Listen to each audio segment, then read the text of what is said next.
The Indianapolis Colts are back home to take on the Chicago Bears as they look to avoid an 0-3 start. How can Anthony Richardson rebound against Matt Eberflus's defense? And will the Colts defense finally be able to stop the run? Let's talk about it. Welcome to the Horseshoe Huddle Podcast presented by Indianapolis Colts on SI.com, part of the Fans First Sports Network. My name is Andrew Moore, and as always, I'm joined here by my colleague at Horseshoe Huddle, Drake Wally. Drake must win, in my opinion, for the Indianapolis Colts this weekend. They're coming back at home at Lucas Oil Stadium, but they've got a Bears team that has a lot of talent on both sides of the ball. They're 1-1 or so far, but as we've seen with this Colts team, no matter who they're facing, they can lose to any team on any given Sunday. They can also beat any team on any given Sunday, but I think we're in for a really good battle on Sunday afternoon. Yeah, and there's a lot to play for both of these teams. You know, right now, I mean, after losing to the Texans, the Bears, they're looking to bounce back. The Colts haven't won a single game yet, and they're going right back to Lucas Oil Stadium. And the last thing they can afford is to allow Caleb Williams to find rhythm early, find confidence early, establish a ground game. Because if they walk out of their 0-3, their playoff chances go from slim to damn near none if you start 0-3. Exactly. So tonight we are going to preview the Colts matchup with the Bears at Lucas Oil Stadium. And we've got some special guests that we want to introduce to you tonight. We're doing a little bit of a crossover episode with our sister podcast here at the Fans First Sports Network covering the Chicago Bears. Make sure to go check out the Bear Claw podcast on FFSN. We have Pay and Q joining us, the hosts of the Bear Claw podcast. Gentlemen, appreciate you joining us tonight for this crossover episode, which looks like it's going to be a really good matchup between two teams that have really athletic quarterbacks, really young quarterbacks that are really expected to take this team to the next level. So, gentlemen, appreciate you coming on. Thanks for having us, man. Appreciate you having us. Awesome. So we're going to dive right into it tonight, talking about the Colts against the Bears. Let's look at the chat. We've got Sean Contright. Good to see you, brother, as always. We've got the CFO of Horseshoe Huddle, Patrick Rye. Guys, he's not the actual CFO, but he basically pays for our basically pays our bills because of how much he does send us in super chats. Thank you so much, Patrick. And Patrick has already given his prediction. Colts 19, Bears 14. This is going to be another boring game, but at least the Colts get their first win of the year and the only win they will have until week 7 when they beat the Dolphins at Lucas Oil. 5-12, going to be a long season. Patrick, you've definitely gone from very optimistic to very pessimistic here in a matter of a couple of weeks, but hey, appreciate all of your support as always. We hope that your prediction is not correct, because that'd be a lot of losing football that we're going to have to talk about on this show, but as always, appreciate all of your support. So gentlemen, let's dive right into it here. The Colts, 1.5-point favorites at home against the Bears. And I think that's just because they are the home team. This is practically a toss-up. The over-under is 43.5. I think it's going to be a back-and-forth game between these two teams, and it may even come down to which quarterback executes the best. That ends up determining who wins. So from the Bears' perspective, Pay, we'll start with you. What's the season been like so far for the Chicago Bears? Obviously, Caleb Williams coming in, the number 1 overall pick, a lot of new faces, but it seems like it hasn't been all roses to start the 2024 season for the Bears. No, you are correct. It has not been a very triumphant beginning for Caleb Williams' career. The first 8 quarters leaves a lot to be desired. We are getting gradual steps. His first game was pretty bad. I will say that. He didn't turn the ball over and make any ridiculous mistakes in his first game, but 94 yards, a sub 70 QBR, nothing to write home about. The first half in our last game against Houston, you saw those strides. He was getting the ball out. He was moving through his reads, making really nice passes to the sideline. He looked like a pretty good above average quarterback. He finally got over 100 yards, but that second half is where everything fell apart, and it not just on him. but I'm gonna leave some meat on the bone for my co-host, and I'll just answer your question. The offensive star that you can probably pay attention to for the Chicago Bears this week is gonna be DeAndre Swift.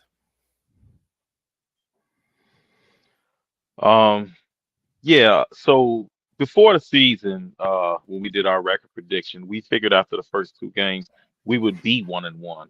So the record right now is not the disappointment because as I said on the game review Tuesday, I believe most teams in the NFL that walk into Houston will walk out with a loss.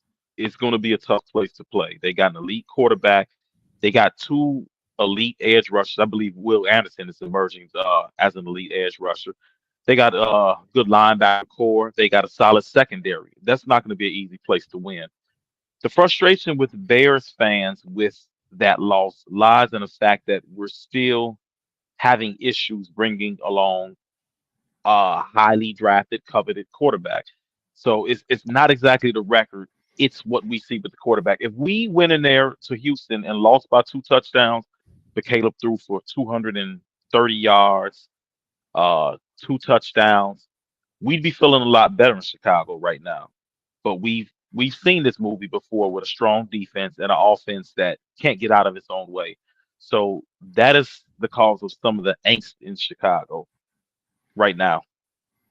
Yeah, and I think Chicago and Indianapolis are similar in that regard, where you have two very young, very athletic quarterbacks that have sky high potential, but they're just young quarterbacks. They haven't been able to put it all together yet, and there's going to be ups and downs throughout the journey, and it's about having that patience and making sure you're seeing consistent strides. You're not seeing the same mistakes over and over again. That's what's going to determine if Caleb Williams and Anthony Richardson are going to be successful with their teams rather than kind of ending up being a bust or a wasted pick and then having to rebuild all over again. But Drake, let's talk about Anthony Richardson here because it's kind of the same way with Caleb Williams, where again, he had a really good first game. I know Caleb didn't necessarily have a great debut. He started looking better in that game against the Texans, but Anthony Richardson in game one, explosive. Didn't have the best completion percentage, but without Anthony Richardson, they're not even in that game against the Houston Texans. Then against the Green Bay Packers, the bottom fell out, really not just for Richardson, but for the entire team. Definitely didn't make the best decisions, had some inaccuracy with the football. The wide receivers, pass catchers certainly didn't help him either. But can Anthony Richardson bounce back against this Bears defense? Looking at it just from a 1,000-foot view, the Bears are only allowing 169.5 yards through the air, which is the 11th best in the NFL. And as far as their run defense is concerned, only 107 yards per game, which is good enough for 13th in the NFL. So we know from past experience that Matt Eberflus loves to limit explosive plays, and I think that's going to be the main strategy here again against Anthony Richardson, is limit that as those explosive plays and make him dink and dunk down the field. But Drake, what do you think? Do you think that Anthony Richardson has a chance to bounce back this week against the Bears, or do you think that it's going to be kind of a struggle like we saw last week against the Packers? I think it's got a chance to. I mean, he's always got a chance to make an explosive play happen. So I think that even as he showed in week one, if you're under 50%, you can still throw 2 touchdowns and average 22 yards of completion. But like you said, Matt Eberflus, this is week 3. And after that game, what did we say is that defensive coordinator is not going to have too hard of a time figuring out, all right, can't let him throw a 65-yard deep ball. So how about those layups? And that's kind of what Green Bay did, is they had him lost out there. I mean, they had him looking downfield. One time he threw directly to a Packers linebacker, just tried to force it through him, tried to beam a hole through him to Michael Pittman. So I think that it's going to be a tough game for Anthony Richardson. I think that, Chicago is struggling offensively, but the Colts haven't been able to necessarily move the ball offensively at an efficient clip, but they also can't stop the run yet, and they just lost Buckner. So it's like this is going to be a close contest, and I really think it's going to come down to Richardson, but I don't think it's going to be easy. I think Eberflus is going to be ready for him. Now, Q, when you look at this matchup with Anthony Richardson against the Bears defense, where do you think the Bears defense, or which area of the Bears defense do you think is going to give Anthony Richardson the most fits on Sunday? Allow me to be the villain to Indianapolis. I'm sorry. During the offseason, I was reviewing some young quarterbacks in AFC South. And I made a lot of fans upset because I said, I think Anthony Richardson is going to struggle this year. I don't see him ascending to this superstar level of quarterback. Now, these fans were really excited by the first 4 games he played last year with the big plays. I said, coming out of Florida, there were issues with accuracy. The touchdown to interception ratio was not very good. I think it was 24-17. And I felt like he had a lot of development to do as a passer. I felt like this is the guy that I felt that maybe he should take an approach where he sits the first year and learns the intricacies of the passing game. I think this is a difficult matchup for him. The Bears defense now is they will give you 2 deep looks, but they give a lot of exotic looks in the secondary with pressure, with blitzes. It's not the classic Tampa 2 that Eberflus and that tree has ran in Indianapolis. I mean, you see a lot of single high, you see a lot of blitzing. They're probably gonna make it tough on Anthony Richardson. A lot of the stuff that he struggled with against Green Bay, he's gonna see again. He's gonna see mixed coverages. He's gonna see different coverage looks from pre-snap to post-snap. So I think this is going to be a tough matchup for him. I do think Anthony Richardson is a very talented player. I think he has elite qualities, arm strength, athleticism. But I think he's going to struggle. He hasn't played a lot of football at quarterback, dating back to even high school. Yeah, and I think that's why a lot of Colts fans, or at least what Shane Steichen has been saying too, is that's why they want Anthony Richardson to be out there and get as many reps as possible, because the only way he's really going to develop is by getting those live reps. And in a sense, he was able to sit last year, and it wasn't really in his control because he was hurt.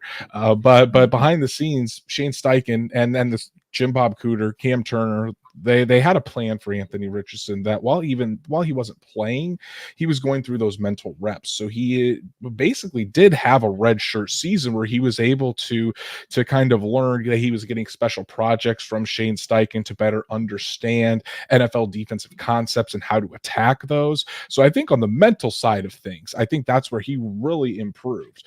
But again, it's a different animal when you're translating it to live reps. Yeah. Exactly. So that's where we're going to see. And that's why there's going to be plenty of ups and downs this year where Anthony Richardson looks really good, and other times like against the Packers where he's going to struggle. It's really going to be about how he's able to overcome that.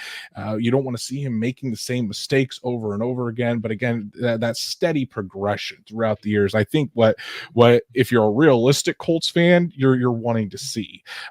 Unrealistic, you're probably thinking, oh, this guy's going to be a Pro Bowler and All Pro from year one. It's just not how it goes. Most young quarterbacks, that's not how it goes. And to the Packers' credit, I've seen this before. They do an excellent job of installing a defensive game plan for mobile quarterbacks. Justin Fields struggled with the Packers last year too. They're not going to give up explosive plays on the ground or deep passes. The Packers, they will frustrate a young mobile quarterback. They did it to Justin Fields all through his time. So I was surprised that Anthony Richardson struggled against that Packers defense. They do well against mobile quarterbacks. Yeah, they do. And Pay, when you look at this again, this matchup between Anthony Richardson and the Bears defense, where do you think the biggest weakness is amongst this Bears defense, or how this Colts passing attack? If you were Shane Steichen and you were looking at this Bears defense, where do you think that the Colts should attack this defense, and where do you think they would likely have the most success? I don't necessarily believe that there's an actual weak point on the defense for the Bears.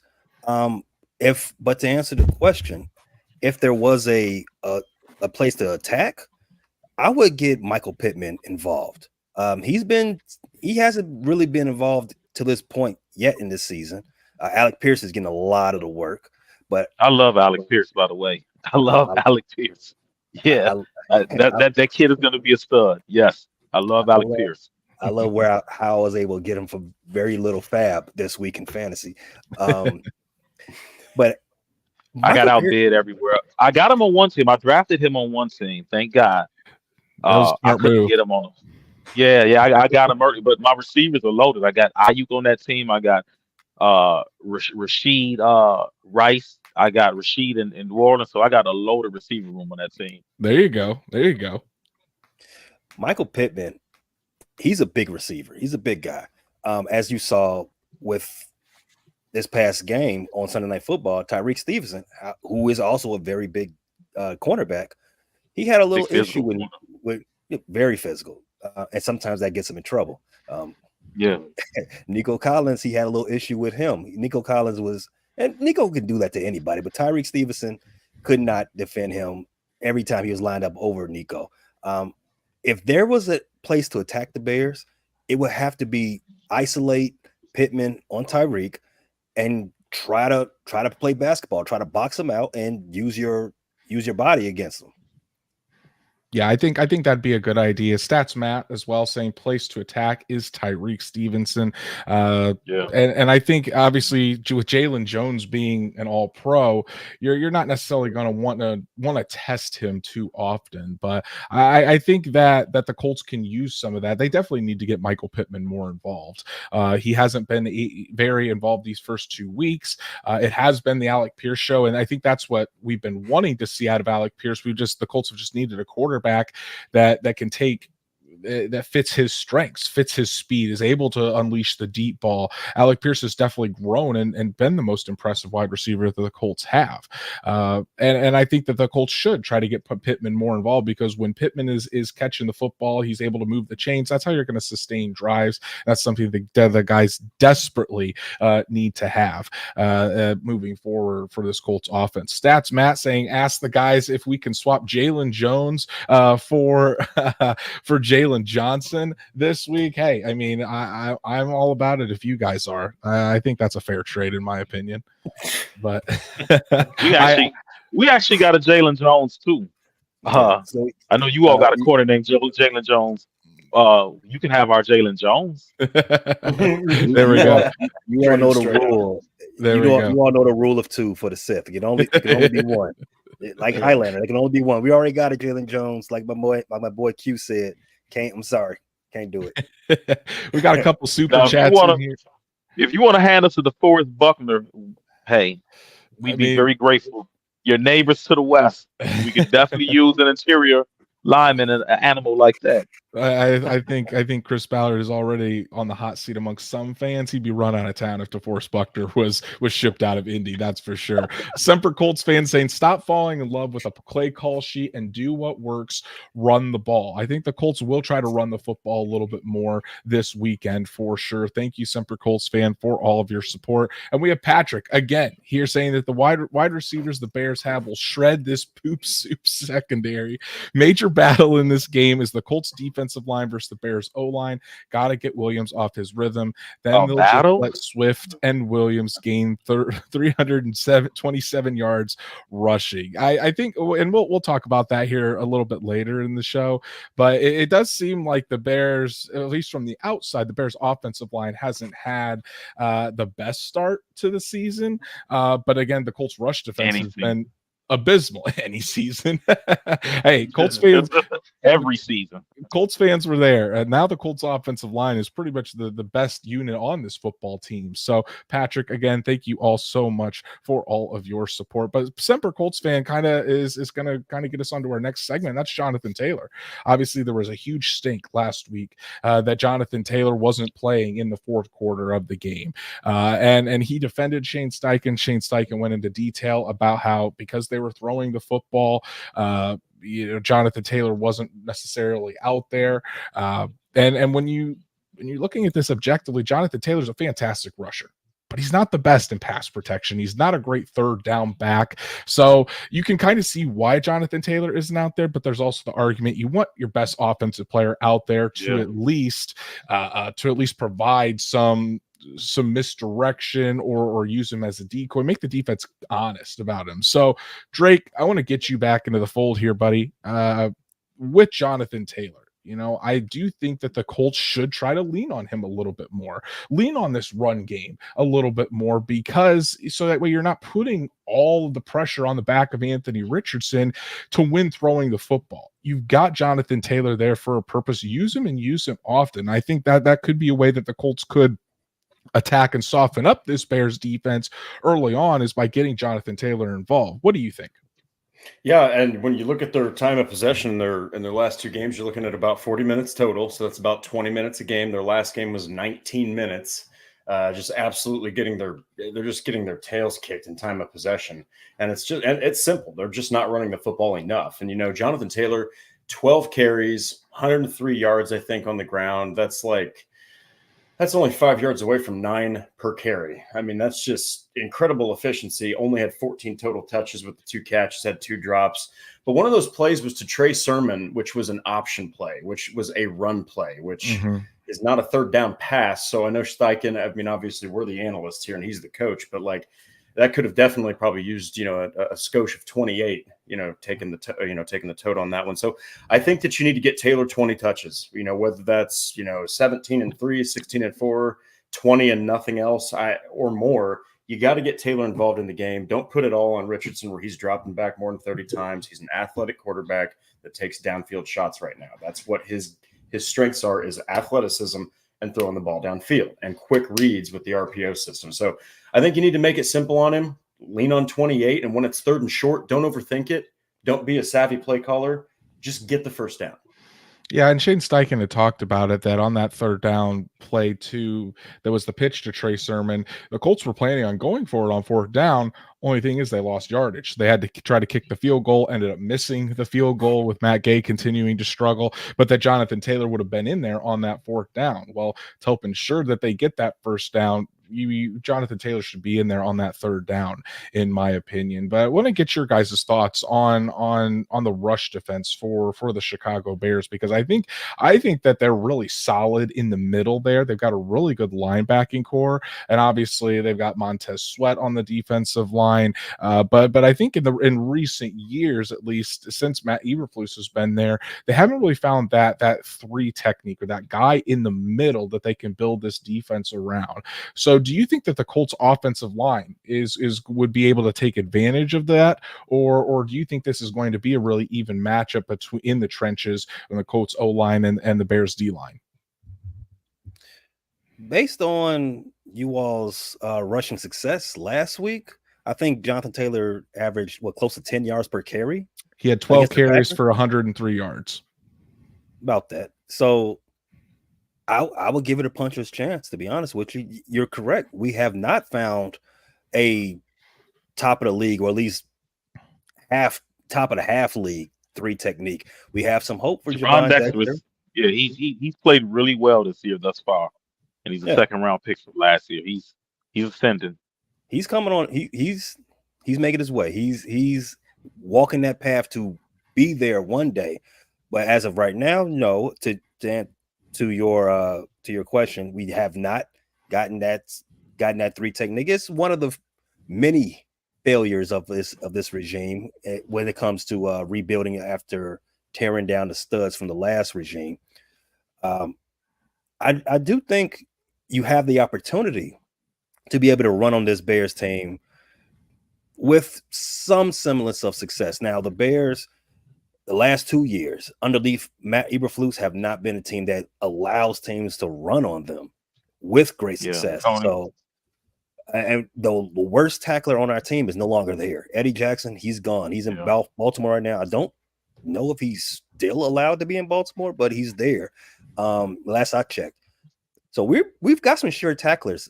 Whether or not Jonathan Taylor can get to the second level we'll have to find out. But once he gets there, he's going to be met by Tremaine Edmonds and TJ Edwards, and those guys do not play around.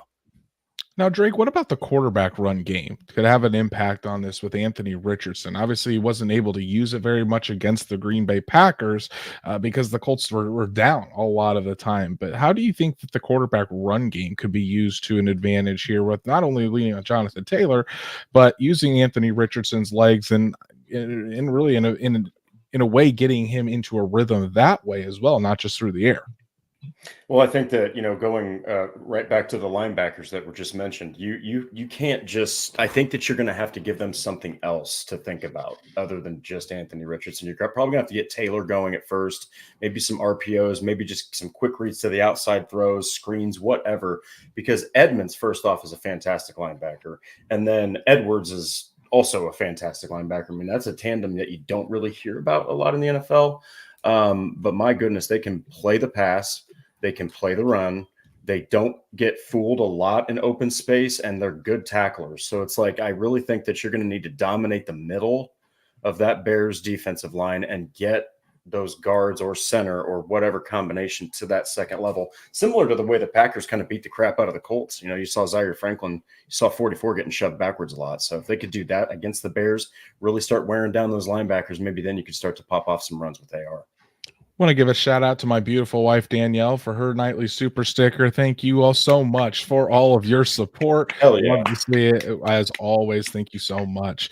And then I think an underrated matchup in this game is going to be Josh Downs coming in and having his season debut. I think that is really going to help this Colts offense, in particular in the short to intermediate area, where the Colts in the passing game have not had much success so far this season. I think Josh Downs is going to be critical in that regard. And we did have another question from Stats Matt here that says, how is the Bears slot defense? Haven't gotten to see much of that yet. So I'll hand it over to you guys. Q, if you want to start, how are the Bears in the slot, and is that an area of strength for this team? Let them know, Q. Kyler Gordon is a stud. He is a stud. He's probably our second best corner, and he's kind of flies under the radar because he had an injury last year, but this is the guy that is physical. He tackles well. He's sticky in coverage. We really like him in Chicago. Yeah, he's probably our second best corner, our second best guy in the secondary. I think he's a potential Pro Bowler. He is a fantastic athlete in that slot. There's not a lot of action. We don't worry as Bears fans about Kyler Gordon in the slot. Last week he took on Stephon Diggs. I think he held him 3 catches, 30 yards. I think he got beat one time, but other than that, he has Stephon Diggs pretty much locked up. Oh, and he has great instinct. That should have great been, instinct. It should have been a pick six.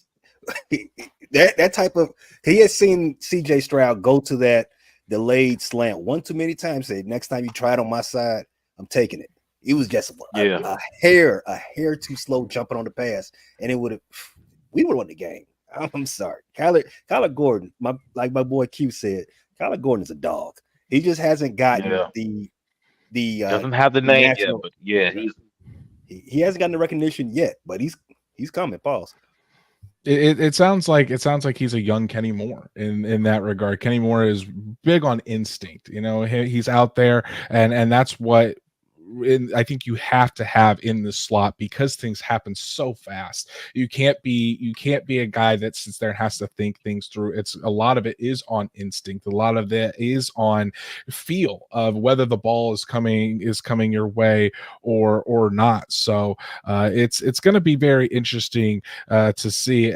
Patrick, you're an absolute menace. I see that the comment in the chat already.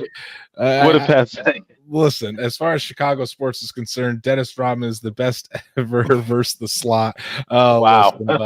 Listen, buddy. Patrick, you're an absolute menace. But Drake, drop that, and it's not even football. Yeah, there we go.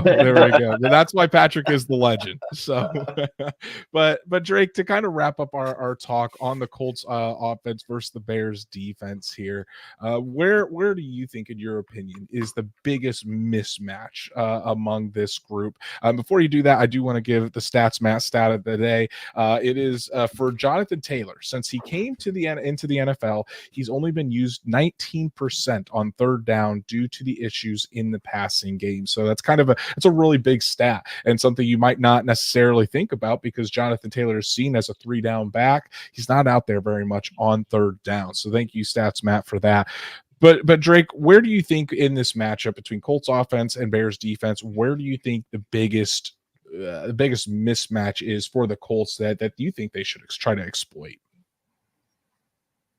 You know what? I really like what was said earlier about they still don't have the interior, secured on the defensive line. I think that you need to give Jonathan Taylor the football, and you need to just absolutely try to exploit those interior gaps, because if you can't get Taylor going, I really do think that the Bears. I love what they said earlier about Edmonds and Edwards. Those are a couple of linebackers that are very good, and if you don't challenge these guys and give them linemen to have to get around for run defense, they're going to eat Taylor alive. They're going to be meeting him in those gaps. So I think that they got to take the interior, maybe even make an absolutely gritty type of game out of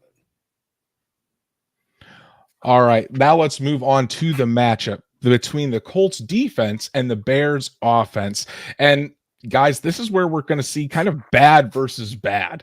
We're talking about the atrocious Colts run defense, historically bad Colts run defense against a Bears rushing offense that, while it's not the worst in the league, they admittedly struggle. They're still trying to get things figured out with DeAndre Swift in there. The Bears are 28th in the NFL in rushing, and the Colts obviously last in the NFL in run defense. So perfect opportunity for both of these squads to really take advantage of, for each squad to get back on track in these particular areas. This may also be one of the areas where whichever team can actually get on track in this particular regard may come out on top. So I want to kick it off with the Bear Claw group here. What do you think the issue has been so far with the rushing attack of the Bears? Because obviously bringing DeAndre Swift over, Caleb Williams can certainly run with the football at times. He's not Lamar Jackson, but he's mobile. He can pick up some yards with his legs. What's been the issue with the running game of the Bears? Go ahead and tell them, Q. You started off. The offensive linemen are terrible. That's the biggest issue. Not only that, I mean, seeing the film, Waldron is installing an outside zone. I don't know if he has the pieces to run this. I see Shelton getting out. He can't reach and get to the linebackers. DeAndre Swift has no holes. I wish they would just go hat on hat, just downhill running game. Stop with this. Get a hat on the hat, because this outside zone is not working. I mean, linebackers are getting in the gaps. They're getting in their run fits. They're hitting them in the backfield. The run game was much better last year. It's an issue of talent, and it's an issue of learning a new scheme. Bad combination. Thank God DeForest Buckner is not playing Sunday. That's all I can say. Yeah, and I think that's going to be huge for this matchup. Is DeForest Buckner is not in there. He wasn't in there last week either for much of the game because he was dealing with a back issue. Was really only playing on third downs. Then gets rolled up on, lands on his own ankle, and being at that game, it looked really bad live. It looked even worse on the replay. And the Colts dodged a major bullet with DeForest Buckner not breaking his ankle and only being, it seems, a high ankle sprain. Yes, he is on IR, but it's not season ending. So, but until then, the guys behind DeForest Buckner, it's not pretty. It's not pretty. Taven Bryan is probably going to get the start at 3 technique, and Taven Bryan, you guys know me. I am no fan of Taven Bryan. I don't think Taven Bryan should be on an NFL roster, in my opinion, when you look at how what he puts on film. But he just one of those too. Yeah, I mean, hey, is Matt? We've had it in the past with Matt Pryor. I've given more than my 2 cents on. Oh on yeah, Matt you guys Pryor. know about Matt Pryor, yeah. So Hey, I'll You're say like, a prayer don't for you bring guys. up that name. Come on, I'll say a man. prayer for you guys, but Taven Bryan just gets moved so easily in the run game, and he's more of a pass rushing specialist. I get it, but again, I think that's on the Colts coaches as well for trying to use him in that regard as a guy that plays against the run on early downs. Put someone like Raekwon Davis, who is a good 6'5", 6'6". I think he's 6'7", actually, 300 pounds. Put him in there with Grover Stewart just to eat up those double teams. I think that's better than having Taven Bryan in there. But Drake, when you look at this matchup, and obviously Taven Bryan is likely going to get the start at that 3 technique. How concerned are you about this Colts defensive line moving forward? Not even just against this Bears front, which it seems like the Bears front is struggling, but they and the Colts might have a chance to get right. But do you think realistically, with the personnel that they have, that is going to be a possibility? I think if we're talking about the here and now, both the Bears running attack and the Colts defense or run defense, they both simultaneously have a get right performance here. Because like if we're talking about the Colts though and their defensive front with Taven Bryan, Adetomo Adebawore, Raekwon Davis alongside Grover Stewart, I think there's cause for concern, man. I think that you need to play a lot more Raekwon Davis and maybe play Taven Bryan on third downs more because he is more of your pass rusher from the interior. Okay, but guess what? He is a full-blown bust. He is a first-round selection from the 2018 draft, and he has done diddly-poo in his NFL career. So I am concerned when Taven Bryan faces any NFL linemen. Honestly, I know that sounds really intense to say, but you got to be honest when you're covering the NFL. And I'm worried. Wait till he gets to meet Damon. Wait till he gets to meet Coleman Shelton. Coleman might turn him into a stud. You might think he's Aaron Donald. Once he gets to face Nate Davis and Coleman Shelton. Listen, are we talking about the Taven Bryan revenge game where it makes Andrew Moore? Oh, listen, I don't. Goes out, gets 3 Coleman sacks. Shelton might so dumb. Yeah. Coleman Shelton might be the worst interior lineman starting in NFL right now. That says a lot because we had the worst interior lineman in the NFL last year. We had Lucas Patrick and Cody Whitehair, and yeah, Coleman might be worse. Listen to us talking about our teams. Listen to us, guys. I like what Stats Matt said. It's going to be the battle of movable objects. Honestly, let's see. So which and then Matt Pryor versus Taven Bryan, battle of the forces, definitely. Battle of the movable forces. They're just going to be taking turns being turnstiles with one another. But another thing that Colts defensive line has to worry about is Caleb Williams, honestly, and his ability to extend plays. That was one of the biggest upsides of Caleb Williams, and it was something that he is known for, is just his ability to dance around the pocket, extend plays, and make fantastic throws when the play breaks down. So it's going to be, I think it's going to be imperative for the Colts to keep, this is a term I like to use, is keep Caleb Williams in the well. Don't allow him to get outside the pocket, keep him contained in there, so that way the plays outside of structure aren't as prevalent. So I wanted to ask you this, obviously very, very small sample size from Caleb Williams with the Chicago Bears, but how has Caleb Williams performed inside the pocket versus outside so far in his NFL career? And do you notice a major difference when he's able to get outside and kind of extend the play? That was one of the high points for his scouting report, was his ability to have great pocket awareness and move around the rush, while keeping his eyes down the field and extend plays if he has to get out of the pocket. That was probably what the scouts salivated over the most about Caleb. And from the 8 quarters that we've seen so far, not counting when he had no time to process anything down the field because the offensive line just was destroyed very early, I would give him a B+ just on his ability to, again, sit in the pocket, move around, evade the pressure, and while keeping his eyes down the field. He's made some great plays in just these first 2 games, just doing that. I remember we talked about this last year, Q, in one of our game previews. Justin Fields made one of the greatest plays you'll never talk about when he was just getting away from getting away from a sack. I forgot who was trying to pull him. Garrett Miles was it against Cleveland. Yes, it was. Yeah. It was. Caleb Williams did something almost as extraordinary Sunday when he Will Edison had him dead to rights, and he didn't get touched at all. So, with that being said, the one thing that Caleb did struggle with in the second half of this last game against Houston Texans is sights. You know, pre-snap, noticing, okay, look, I can see this guy. Pressure's coming from. I can see this guy's coming. Pause. And making the adequate corrections to that, doing the pre-snap work. And that, again, he's only been a pro for 8 quarters a snap, right? These are the things that experience will teach him. But as far as the athletic ability and just the natural poise in it, playing the position, he's passing that.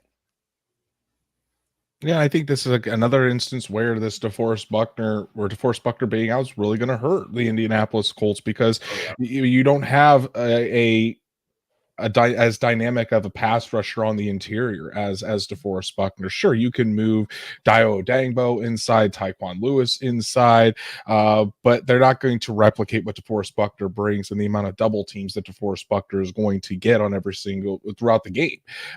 Obviously, Latu is dealing with a hip injury, so he hasn't practiced the past 2 days. Are the Colts going to even have their first round pick out there this year to be able to pressure Caleb Williams? And when you turn on Latu's college tape, one of the best games he had in his time at UCLA was against USC and Caleb Williams. So it's the thing is, not having Latu out there, not having him out there at full strength, I think that definitely hurts the Colts in that regard. But you have Kwity Paye, who has, I think, taken another step. He was a little hindered last week with the hamstring, but looks good to go this week. Tyquan Lewis has looked better. But again, I think ultimately it's going to come down to keeping Caleb Williams in the pocket, forcing him to read the defense, forcing him to make those decisions. I think it goes on Gus Bradley as well to not make things simple on Caleb Williams. Don't allow him to be able to take a 3-step drop and quickly get that ball out to one of the many wide receivers that he has, or even Cole Kmet there at tight end. You want Caleb to hold on to the ball a little bit longer and not make it easy for him to get into a rhythm, just go to his first read, because and then you'll find a situation where Caleb Williams is just tearing up the Colts all the way down the field. Patrick, another super chat. Thank you so much for all of your support. And Patrick has a fun question for you guys. The CFO asks, if Justin Fields plays all season and leads the Steelers to the playoffs, or maybe even a division title, will Bears fans still be fine with the Williams decision, or will there be some remorse? Guys, I'm turning it over to you. Oh, Patrick, He's trying to pull on your guys' Williams versus Fields civil war continues in Chicago. To this day, it's still happening. So in Chicago Bears Facebook group, message boards, talk radio, there are still people saying they should have kept Fields and take the haul. It's like a civil war with the Fields versus Williams thing, and Fields is gone, so it's only going to continue to be fueled. If Fields goes out there and wins the third straight, I think they got who do they got this weekend? Is it the Broncos? No, they just played the Broncos, right? Yeah, they just played the Broncos. I think it's the Bengals. Who do they have? I think they do have the Browns. I think they have a division game this week. They play the Chargers at home. They play the Chargers. That's right. If he wins a third game and Caleb remotely struggles or the Bears lose, it's going to be there are fans that already have their moves. We even have a faction of Tyson Bagent truthers. So yeah, Chicago's always divided with the quarterbacks. It's pretty bad here. I've heard plenty of Tyson Bagent. Plenty of Oh, I have no energy to entertain that type of conversation. But for the Fields and Williams debate, just as the question as Patrick laid out, Williams winning in Pittsburgh only tells you one thing: that Mike Tomlin is great at his job. That's all that is. The Pittsburgh Steelers, even though I don't think the Pittsburgh Steelers are as great as their fans think they are, I think they're an average team, maybe a little bit better, a 9 to 10 win team. Just because well coached. They're very well coached, and they have and they have I would say it, the best defensive player in the league. He wins games by himself. That's how good TJ Watt is. If Justin Fields goes there and leads them to another playoff appearance, and you expect them to have a winning season because Mike Tomlin doesn't lose, right? So that doesn't tell me anything about whether the Bears should have kept Justin Fields or not, because he wasn't doing it in Chicago. He had 3 seasons to prove that in Chicago. We just had an infrastructure. We don't have Mike Tomlin. We have Matt Eberflus. We don't have TJ Watt. We have TJ Edwards. We don't have what they have over there. They have a structure that we're trying to emulate. What we should have done is the exact thing that we did do. We gave Justin, we gave him his goodbyes. We let him pick his destination, and he's going over there and flourish. I wish him nothing but the best. But Williams, rookie, he's a rookie contract. That's what we need right now. And B, he's someone that can be molded into a better player than Justin Fields is right now. And that's where we at right now. And I would take that 10 out of 10 times. Patrick, thank you so much for all of your support, brother. Really, really do appreciate it. And Patrick just says, not going to lie, gentlemen, I was on the Keep Fields draft Marvin Harrison Jr. train myself. That would have been interesting. But hey, I think the Bears have plenty of wide receivers there. And that kind of leads me to my next point. Before we do that, though, you guys talked about how there's a lot of Tyson Bagent truthers there in Chicago. A lot of Colts fans would like to see Sam Ellinger out there as the Colts starting quarterback. So we know how that is. Really? Yes, there's a lot of people that would love just the people that follow the team deeply, like, and this is just the truth. You know, when you hear that, you're like, you guys really don't want to see that. As you guys probably know, no, you don't. Facebook comments and Facebook groups, it's a scary sight at times. So, but moving on to the wide receiver conversation. Obviously, Keenan Allen has a heel injury currently. He might miss his second straight game. Rome Odunze is dealing with an injury of his own, but it seems like he'll probably play. Obviously, you have DJ Moore, who is very reliable, fantastic wide receiver, and they're going up against a secondary for the Indianapolis Colts that is very young, very inexperienced, and doesn't have a lot of high-profile guys outside of Kenny Moore. Julian Blackmon is coming back, it looks like, this week as well.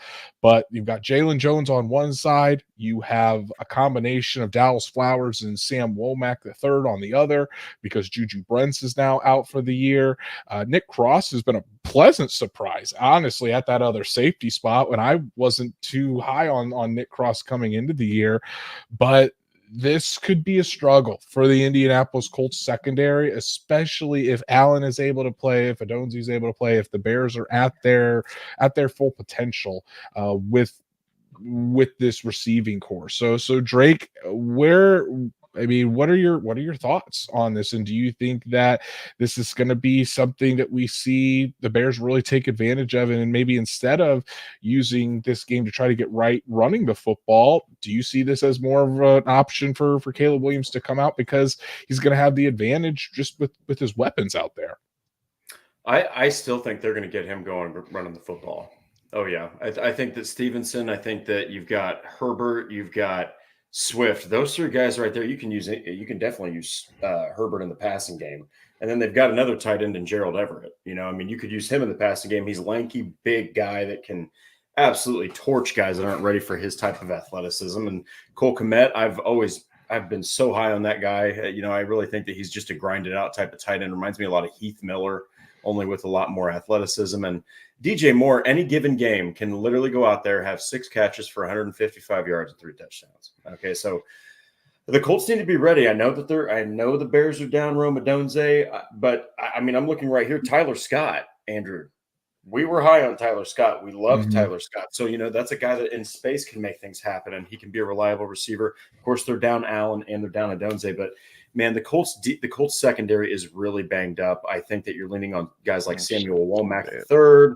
You're leaning on just guys that really are not too seasoned on the field. You're just kind of like, well, you hope that they can handle a guy like DJ Moore, because it kind of has a small recipe of a breakout game of 2024 for DJ Moore.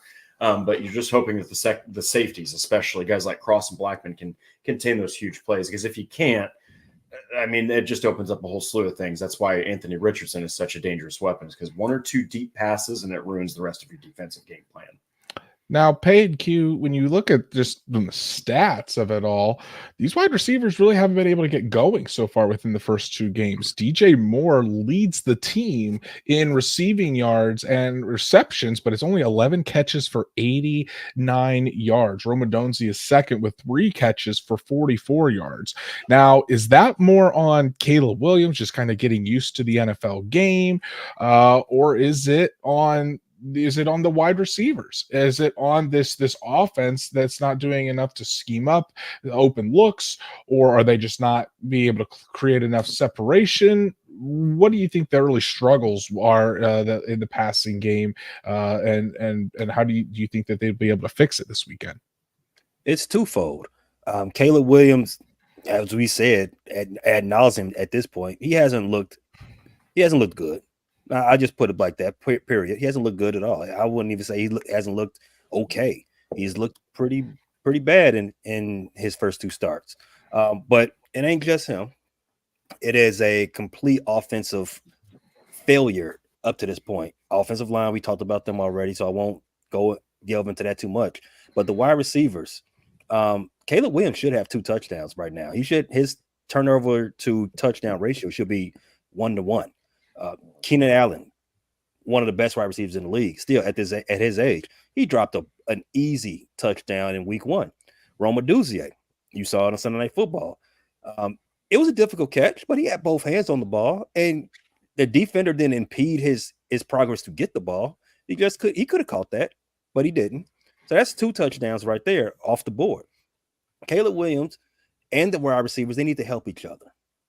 A lot of passes in the second half of this last game from Caleb Williams, they didn't hit their mark. Some of them was short, a lot of them were short, and a lot of passes that were able to be caught, they were not completed.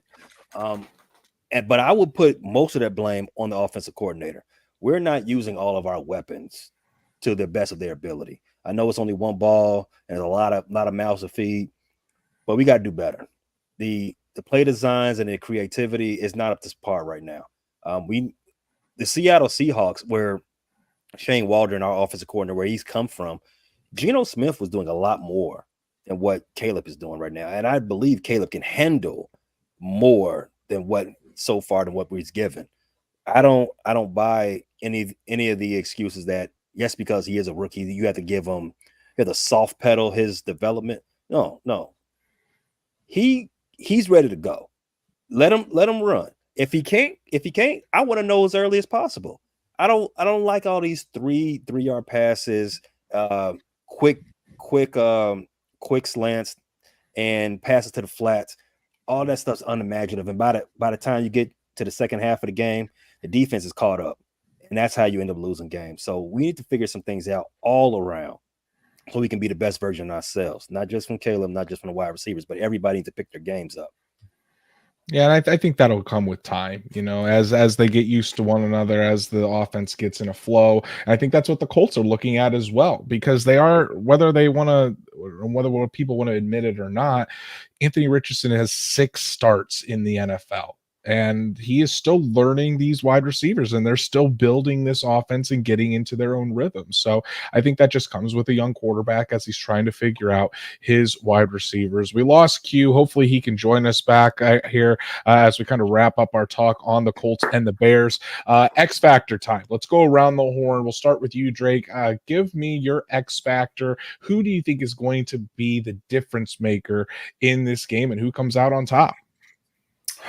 It's going to be Taven Bryan. I'm kidding. No, not Taven Bryan. No, sorry, Pay. We've talked a lot about Taven Bryan, so it's kind of like shell shock over here. Man, oh man, X Factor.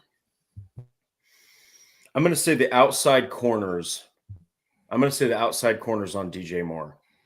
Okay. I have seen too often in Carolina and Chicago, DJ Moore has games that are literally, I'm telling you, 7-8 catches, $150, just a skosh under 200 and 2 or 3 touchdowns.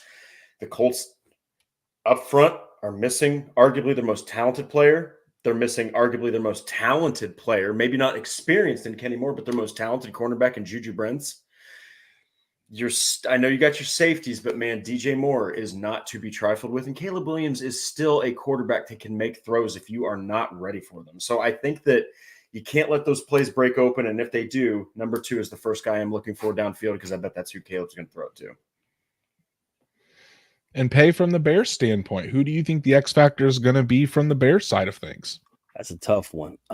So watching the game as I was preparing for this episode, watching the Green Bay Packers sidebar, you can't lose to the Packers. Come on, guys. They tried their best, but their best was not great. It was not great. Watching that game back, I noticed that it isn't necessarily that Anthony Richardson and the offensive line, they struggle protecting him, and he doesn't take a lot of sacks. As my co-host said, Q said, the Packers are pretty good at drawing up game plans to attack running quarterbacks, but they didn't get to him too much. I think they had, by my count, 3 or 4 pressures the whole game. Mm-hmm. So that's a key that we have to attack from the Bears. We have a pretty good pass rush from Montez Sweat. As we said, Javon Dexter's coming into his own. We have to be able to, one of them guys, get home. And so my X factor has got to be Javon Dexter. We got to make Anthony Richardson as uncomfortable as possible and maybe get another 3 turnover game coming from the quarterback. Yeah, I think the more you can get pressure in Richardson's face, I think the better from the Bears standpoint. Stats Matt says that his X factor is the battle of the Colts defensive line versus the Bears offensive line. Bad on bad so far this season. And hey, that very well may be the difference in this one. For me, I'm going with Josh Downs. I think Josh Downs, he's making his season debut. The Colts have really struggled in the short to intermediate area of the passing game so far. And I think in order for this offense to get into a rhythm, to be able to sustain those drives, and to take some pressure off Anthony Richardson, I think having Josh Downs in there to be able to win, he's that quick win wide receiver, whether it's in the slot or outside, he has that capability. And the chemistry between Anthony Richardson and Josh Downs is through the roof. Josh Downs had a really strong training camp before he suffered that high ankle sprain, and really looked like Anthony Richardson's favorite target. So I would expect Josh Downs to come out and be featured in the passing game, and just, if anything, to get the easy completions to get Anthony Richardson in a rhythm. And he can also win over the top. He's mainly used short to intermediate. We saw at times last year where Josh Downs was able to kind of have like one of those DJ Moore games you talked about, Drake, where he had 5-6 catches, but for 130, 140 yards. So it's going to be very interesting to see how much Josh Downs is used in his return to the Indianapolis Colts. But guys, it's prediction time. Colts, Bears, like I said, Colts are 1.5 point favorites, but since they're the home team, that practically makes them a toss-up with the Bears at home. So let's start with you, Pay. Let's give me your prediction, score prediction, and tell me what you think happens in the game on Sunday. I can see this game going 20-10. I would definitely take the under. Both teams, they have to prove it to me from an offensive standpoint. But 20-10, I think the Bears should be able to win by 10 points. That should not be an issue. They are further along in their reclamation project than the Colts are. Just from a defensive standpoint, our defense is loaded. Our offense, like I said, they got to figure it out. They need to prove it. But everything that I've seen out of the Colts so far, they should not be able to overpower this team, this defense, to multiple scores. 20-10, I got the Bears. All right, got the Bears going to 2-1, and the Colts dropping to 0-3. Drake, what do you think? Do you think the Colts fall to 0-3, or do you think they get their first victory of the year? So I'm actually going to this game, but it's going to be 21-20 Chicago. Oh, okay. Now, why I say that? The Colts got destroyed in week 1 by Joe Mixon. I mean, you heard John Gruden. He said it was real nicey, of Joe Mixon, the way he destroyed the Colts. That was with Buckner. Okay. Then you saw the Colts get destroyed by Josh Jacobs and a one-dimensional quarterback in Malik Willis. I know Chicago has struggled, and they will struggle in this game, I think, running the ball by NFL standards, but it's not hard to get past about 2 or 2.5 yards carry on the season. So Chicago's going to improve their running attack against the Colts. But I think that this defense is going to still give Richardson issues. Now, I think that Downs is going to help, but until I see no drops, until I see more, competency between him and Adonai Mitchell. By the way, everyone, 9 targets for Mitchell, 2 catches. Okay. 7 have not even hit his hands. All right. So you're talking about, well, a couple did and then he dropped them. But you know what I mean? I agree right there with Pay. The Colts haven't really shown me enough for me to think that they're going to beat a gritty team like the Bears and a defensive coordinator that will absolutely be ready for AR. So you guys are both on the Chicago Bears. Let's go back. Sorry. Let's go back to the chat. Let's see what the chat is saying here. Obviously from earlier, Patrick says Colts 19, Bears 14. Sean Contwright says 27-13 Colts. Semper Colts fan is going 29-17. I think that was the Super Bowl 41 score. If I remember correctly. So hey, nice one there. Semper Colts fan. Love to bring up a Super Bowl 41. Stats Matt going Bears 13, Colts 17. So a lot of unders. I do think the under is going to hit in this one. A stat that I've been kind of holding back and I didn't bring up is yes, the Colts did give up 267 yards on the ground. But when Zaire Franklin spoke to the media this week, he said that they think they found something in that second half of the Packers game.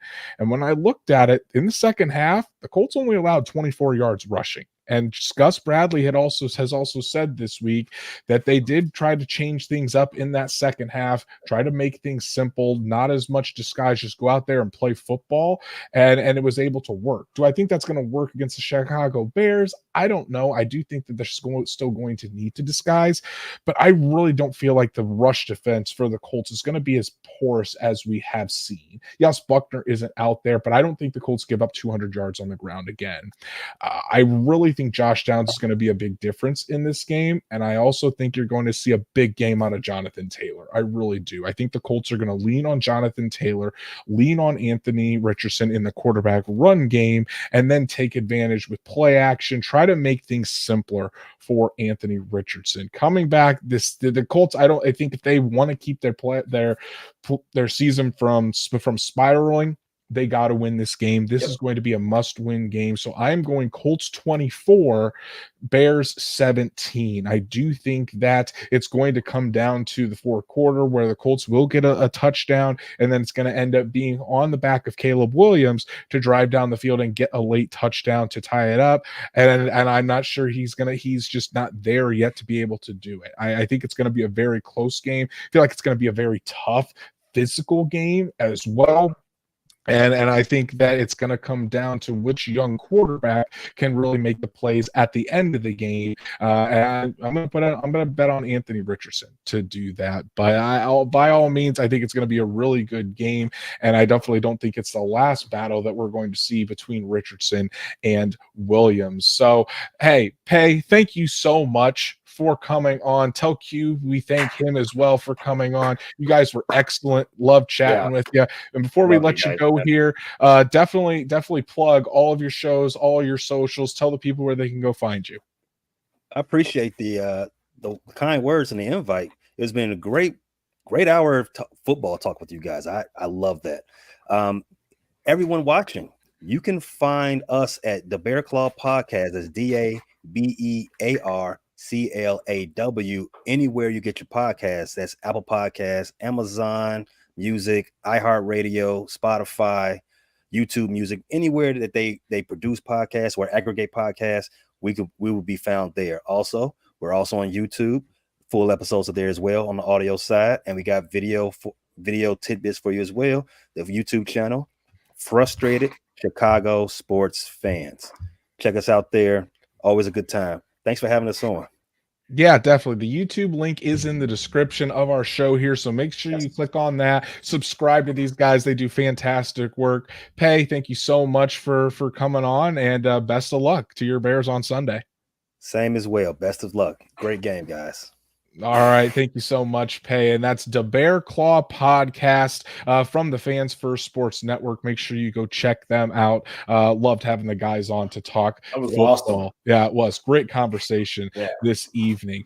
So let's quickly run through the Colts injury report. We're already past the hour. Thank you guys for sticking with us, but we're going to quickly run through the Colts injury report here. It looks longer than it actually is, Drake, because the only player that did not practice on Thursday, Latu.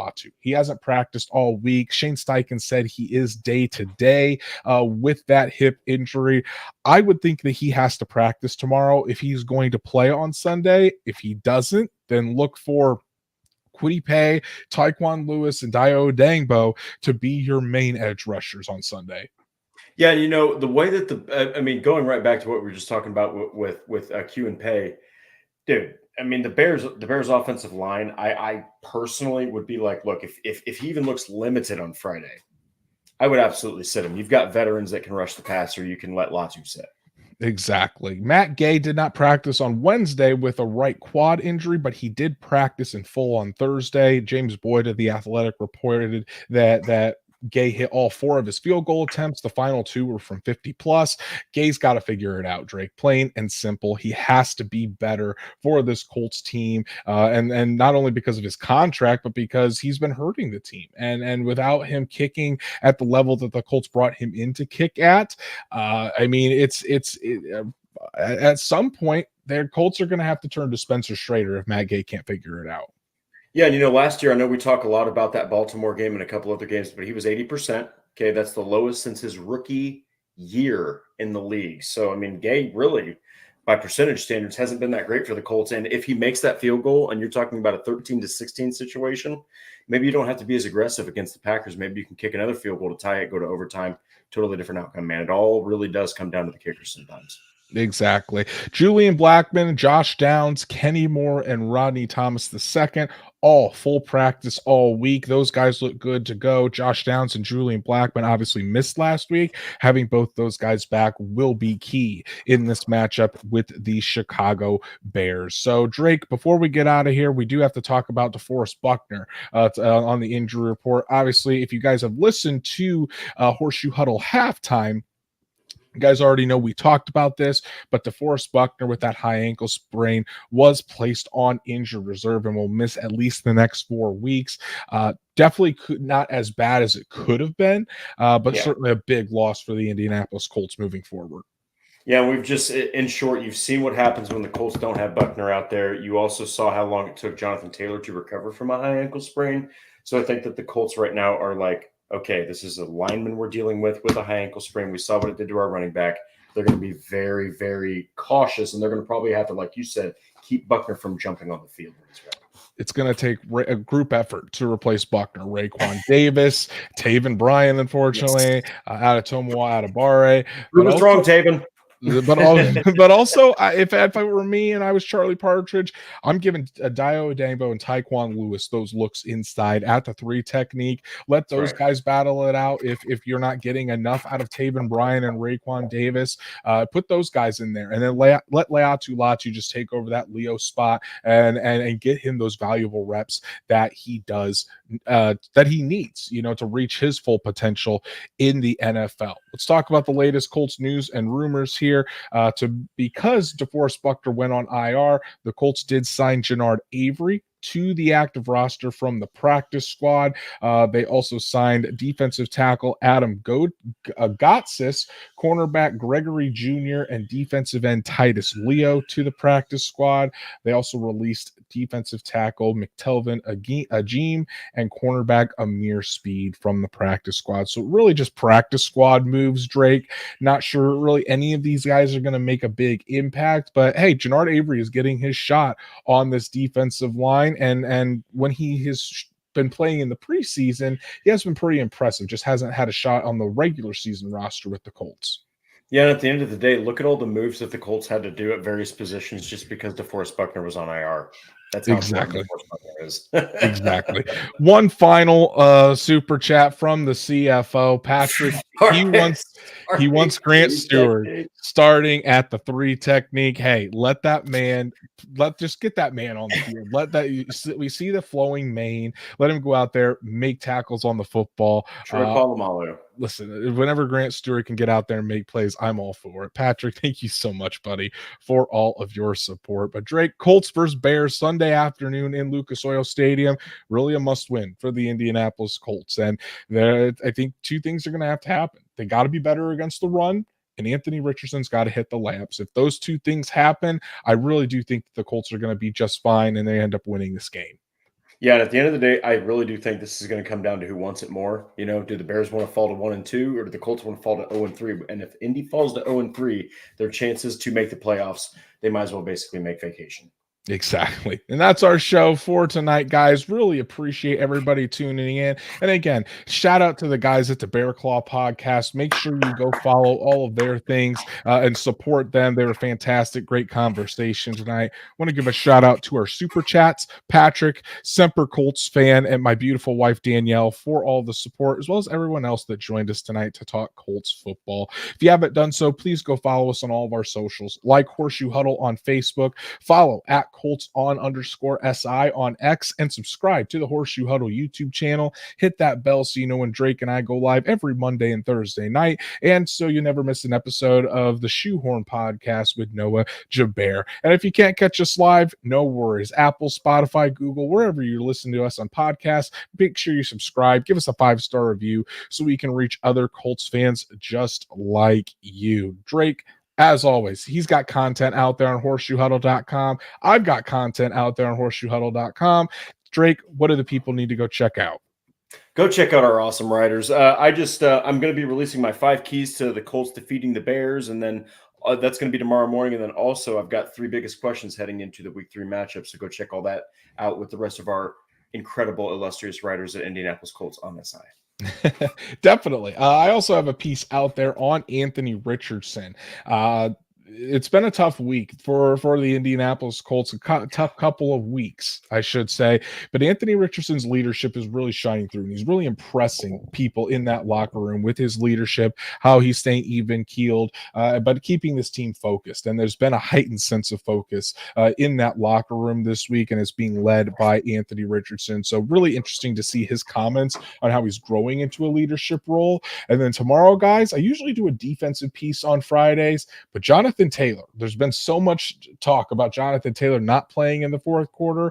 Well, he spoke about it today. So I'll have his thoughts on that and what Jonathan Taylor is looking forward to against the Bears. That'll be out tomorrow on horseshoehuddle.com. Go follow Drake at DWalsterDrake. You can follow me at Andrew Moore NFL. And we'll be back Monday night to recap a wild one from Lucas Oil Stadium between the Colts and the Bears. Will it be a victory Monday, or will we be looking at an 0-3 deficit? It's going to be interesting to watch this weekend. But everyone, enjoy the rest of your week. Enjoy the game on Sunday. We'll see you right back here on Monday to break it all down for you. Enjoy it, Colts fans.